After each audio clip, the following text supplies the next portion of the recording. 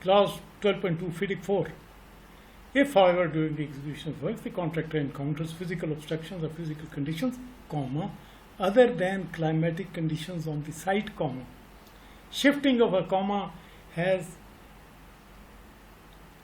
really expanded the interpretation of this clause کہ جی physical conditions کو لازم نہیں ہے کہ وہ ایز فزیکل obstruction یا physical conditions کہ وہ سائٹ پہ کنفائن کر دی جائیں کہ جی underground utilities physical obstruction ہے. وہ تو سائٹ کی بات کر رہے ہو. میں کہتا ہوں کہ جی کراچی میں آپ کا اکوپمنٹ کنسٹرکشن مشینری پہنچی ہے اور کسٹمز والے کلیئر نہیں کر رہے,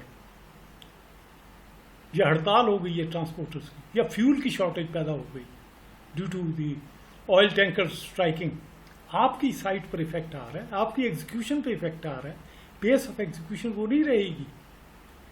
جو چیز بھی جہاں بھی ہو, اگر اس obstruction یا فزیکل کنڈیشن کی بنیاد پر آپ کا کام سائٹ پہ سفر کرتا ہے تو جناب یہ 12.2 میں کور ہوگا. ہاں صرف 12.2 میں کور نہیں ہوگا climatic conditions confined to the site itself, comma, on site. Though it's a physical condition, climatic condition is a physical condition, but confined to the site only. ہاں سائٹ پر آپ کہیں جی کلائمیٹک کنڈیشنز ڈسٹرب, وہ کہیں گے 12.2 کے تحت مت آؤ, ایکسیپٹ میں وہ ایکسیپشن میں ادر دین اس کو تم نے ویسے ہی نکال دیا ہے اس کلاز میں سے. اب آئیے جی فاسلز اوبلیگیشن دیکھیں, مکس آف اوبلیگیشن. اچھا فاسلز آپ اس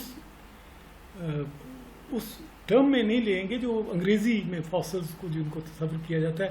آل fossils, coins, articles of value اور antiquity and this remains are things of geological archaeological interest discovered on the site shell.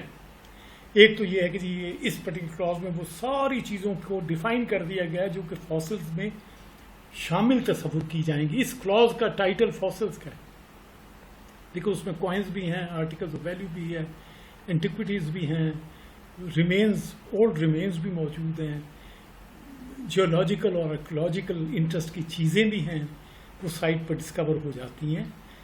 یہ ساری چیزوں کے لیے سب سے پہلے وہ ڈیسائیڈ کرتا ہے کہ امپلائر اور کانٹریکٹر کے درمیان یہ کس کی پراپرٹی تصور ہوگی. ایکسکویٹ آپ کر رہے ہیں, ایکسکویشن کی جا رہی ہے, نہر کے لیے ایکسکویشن جاری ہے, اور آگے دیکھا یار گھڑے مٹکے نکل رہے ہیں, کچھ کوائنز نکل رہے ہیں, رکو وہاں پر, انفارم دی انجینئر, تاکہ ایک پراپرٹی کے سلسلے میں تو حل کر دیا اس نے کہ یہ تم نے تصور یہ کرنا ہے یہ تمہارا کام پراپرٹی نہیں ہے, تمہارے لیبر اٹھا کے اس کو بھاگے نا, یہ سکے نکل آئے سونے کے, آپ ہولڈ آن کریں. یہ پراپرٹی امپلائر کی ہے, اس کو آپ اسٹیل نہیں کر سکتے. دی کانٹریکٹر شل take reasonable precautions to prevent his workman or any other person from removing or damaging any such article. ایک obligation آپ پر, duty of the contractor to make necessary arrangements